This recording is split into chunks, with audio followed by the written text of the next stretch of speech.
जय श्री राधे भक्तों, आप सभी का स्वागत है हमारे चैनल कुमारी उषा ऑफिशियल में। आज के इस वीडियो में आप सब जानेंगे षठ तिला एकादशी के बारे में। माघ मास के कृष्ण पक्ष की एकादशी को षठ तिला एकादशी कहा जाता है। शास्त्रों में इस एकादशी का महत्व बताते हुए स्वयं भगवान विष्णु ने कहा है कि जो फल कठिन तपस्या और वर्षों के यज्ञ से नहीं मिलता, वह केवल तिल के दान और इस व्रत से प्राप्त हो जाता है। आज के इस वीडियो में हम जानेंगे कि साल 2026 में षठ तिला एकादशी कब है, पूजा की सही विधि क्या है और इस दिन तिल का उपयोग कैसे करना है। वीडियो को अंत तक देखें क्योंकि हम शास्त्रों के अनुसार चावल दान के रहस्य पर भी बात करेंगे।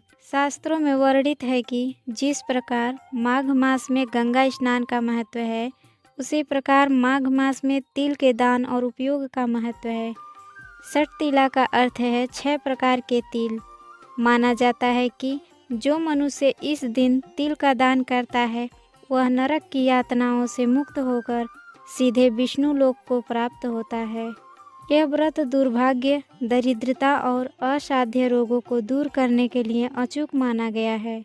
इस व्रत की सबसे बड़ी विशेषता षठ तिला यानी तिल का 6 प्रकार से उपयोग है। पहला, तिल स्नान, जल में तिल डालकर स्नान करें। दूसरा, तिल उबटन, शरीर पर तिल का लेप लगाना। तीसरा, तिल हवन, ओम नमो भगवते वासुदेवाय मंत्र के साथ तिल की 108 आहुतियाँ देना। तिल तर्पण, पितरों की शांति के लिए उन्हें तिल और जल देना। तिल भोजन, फलाहार के रूप में तिल का सेवन। तिल दान, सबसे महत्वपूर्ण गरीबों या ब्राह्मणों को तिल का दान करना है। भक्तों, अब हम जानेंगे नियम और मुहूर्त के बारे में, क्योंकि व्रत की सफलता सही समय के पालन पर ही टिकी है। साल 2026 में एकादशी तिथि 13 जनवरी की दोपहर 3:17 से शुरू होगी और 14 जनवरी की शाम 5:52 तक रहेगी। उदया तिथि के नियम के अनुसार षठ तिला एकादशी का व्रत 14 जनवरी 2026 बुधवार को रखा जाएगा। ब्रह्म मुहूर्त सुबह 5:27 से 6:21 तक होगा।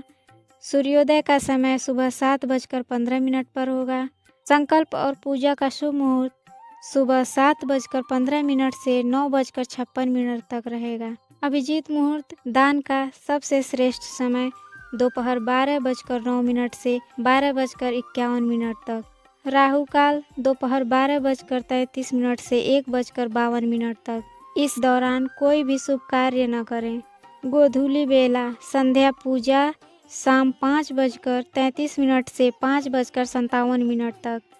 पारण का समय 15 जनवरी 2026 सुबह 7:15 से 9:21 के बीच का होगा।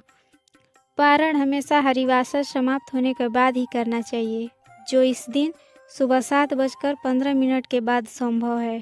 शास्त्र कहते हैं कि एकादशी का व्रत दशमी से ही शुरू हो जाता है। दशमी को केवल एक बार सात्विक भोजन करें। इसमें शहद, मसूर की दाल, चने, करौंदा और विशेषकर चावल का त्याग करें।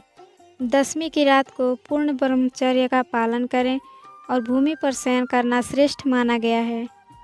ब्रह्म मुहूर्त में सूर्योदय से पहले उठें। स्नान के जल में काले तिल और गंगा जल मिलाएं। शास्त्रों के अनुसार तिल युक्त जल से स्नान करने मात्र से जन्म जन्मांतर के पाप धुल जाते हैं। भगवान विष्णु के सम्मुख हाथ में तिल और जल लेकर संकल्प लें, हे पुंडरीकाक्ष, मैं अपनी इंद्रियों को वश में रखकर निराहार व्रत का पालन करूँगा या करूँगी। आप मुझे शक्ति प्रदान करें। भगवान विष्णु की मूर्ति को पीले वस्त्र पहनाएं।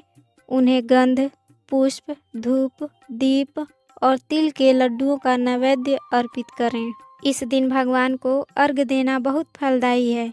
एक पात्र में कुष्मांड यानी पेठा, नारियल, सुपारी या सीताफल रखें और श्री हरि को अर्पित करते हुए प्रार्थना करें कि हे जगन्नाथ, मेरी इस भेंट को स्वीकार करें। भक्तों, यहाँ एक बड़ा सवाल आता है, क्या कच्चा चावल दान करें? शास्त्रों का स्पष्ट निर्देश है, एकादशी के दिन चावल का दान और सेवन महापाप माना गया है। पौराणिक मान्यता है कि इस दिन चावल में पाप पुरुष का वास होता है।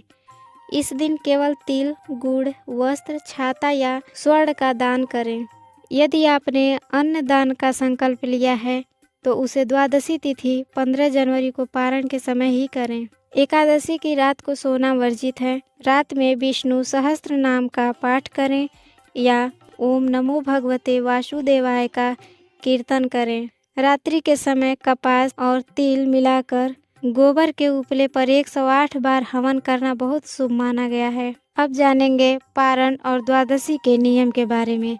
15 जनवरी गुरुवार को व्रत का पारण होगा। सुबह स्नान के बाद ब्राह्मण को भोजन कराएं या सीधा कच्चा राशन दान करें।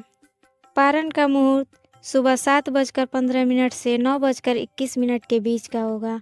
शास्त्र सम्मत नियम है कि सठ तिला एकादशी का व्रत तिल खाकर ही खोलना चाहिए। द्वादशी के दिन भी तेल मालिश, दिन में सोना, दोबारा भोजन करना और अन्न खाना वर्जित है। शास्त्रों के अनुसार कुछ बातें जिनका ध्यान रखना बहुत ही अनिवार्य है। इस दिन नमक का सेवन बिल्कुल नहीं करना चाहिए। तुलसी का पत्ता एकादशी को न तोड़ें, एक दिन पहले ही तोड़कर रख लें। क्रोध, ईर्ष्या और निंदा से दूर रहें। यदि अनजाने में किसी बुरे व्यक्ति से बात हो जाए तो उसे सूर्य के दर्शन कर तुलसी का सेवन करें। तो भक्तों, सठ तिला एकादशी का यह विधान आपके जीवन में आध्यात्मिक और शारीरिक शुद्धि लेकर आएगा। भगवान विष्णु की कृपा से आपके भंडार हमेशा भरे रहें। अगर आपको यह जानकारी उपयोगी लगी हो तो वीडियो को लाइक करें और अन्य भक्तों के साथ शेयर करें। कमेंट में अपनी श्रद्धा प्रकट करने के लिए ओम नमो भगवते वासुदेवाय जरूर लिखें। मिलते हैं अगले वीडियो में, तब तक के लिए धन्यवाद।